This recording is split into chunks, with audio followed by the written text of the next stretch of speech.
question: how to listen to classical music? Answer: with your ears.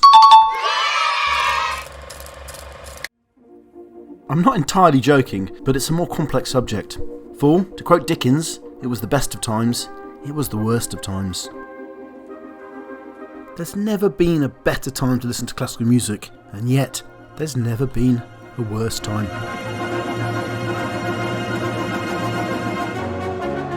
There's now so much of the most beautiful music man's ever made, available to all of us with a couple of clicks of a mouse button. And yet, everything in our modern world fights for our attention, constantly. Advertisements, games, TikToks, email, Twitter. Our attention span is constantly under attack, and has been consistently shortening. Our century should perhaps be named 2000 ADHD. Let's put this in context. My first love in classical music was Beethoven. So let's imagine I'm living while Beethoven was still alive. I'm still a big fan, just the 19th century version. There's no recorded music, and there's certainly no Spotify, which means if I wanted to hear Beethoven, I'd have to visit the concert hall.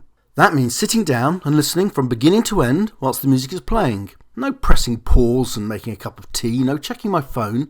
I'm held in one place with nothing to do but listen to the entire piece of music from beginning to end. Remember, this is how classical music was designed to be heard, in a concert hall by a constrained listener from start to finish. I get one go at this, so my 19th century version had to be an attentive listener, which presents an obvious drawback.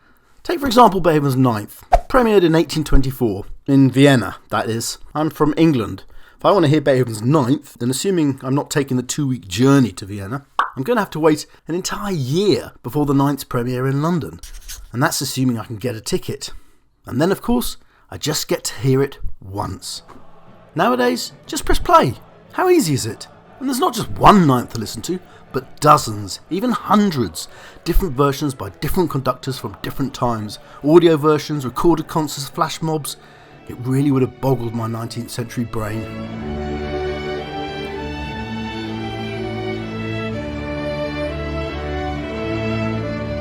Which means today, we really should be grateful. We are positively spoilt.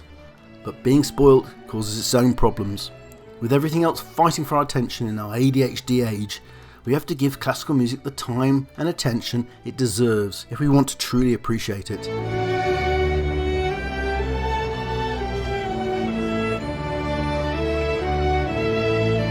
You see, there are two ways to listen to music, passively and actively. Passively means you listen while you're doing something else, reading, cooking, cleaning, chatting with friends.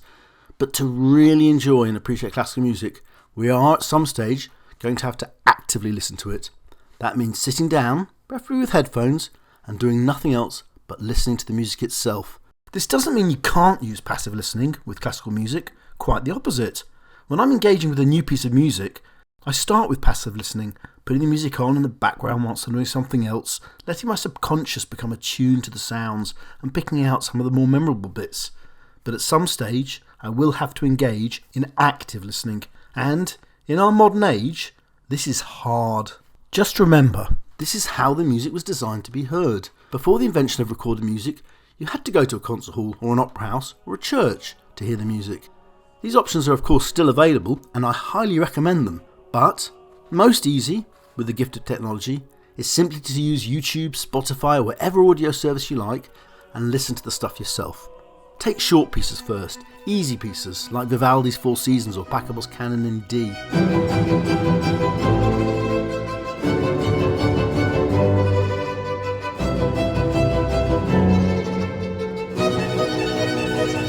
Don't try taking in an entire symphony at a first go, and choose music that appeals to you.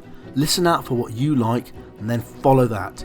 Be it Beethoven, like me, or Baroque music, or 20th century Russian music, Italian opera, lute playing, whatever. Choose the music you like and find more music like it, and then try that. And then of course, just try listening to the music, the sounds and patterns it makes.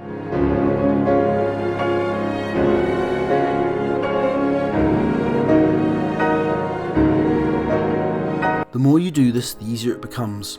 This, you'll come to see, is almost like a form of meditation. Sometimes your attention will drift, that's fine, but the more you listen to the music, the easier it will become. When I first started listening to classical music, I found there were tiny sections I loved, hidden amongst huge chunks of baffling sound. I felt like a traveller wandering around a strange city I barely knew. Occasionally a building would stand out, which I would briefly admire before being lost in these new and strange streets. With each listening, those known sections would become larger and the unknown would shrink. The job gets easier and more rewarding the more you do it. The more you listen to classical music, the more of the music will sound familiar, until you can hear entire movements and then entire symphonies in a single go. So, always remember, the most important thing to appreciate classical music is to find the music you like the sound of, and then listen to it actively. Give yourself time, make yourself comfortable, shut out everything else, use your ears, and enjoy.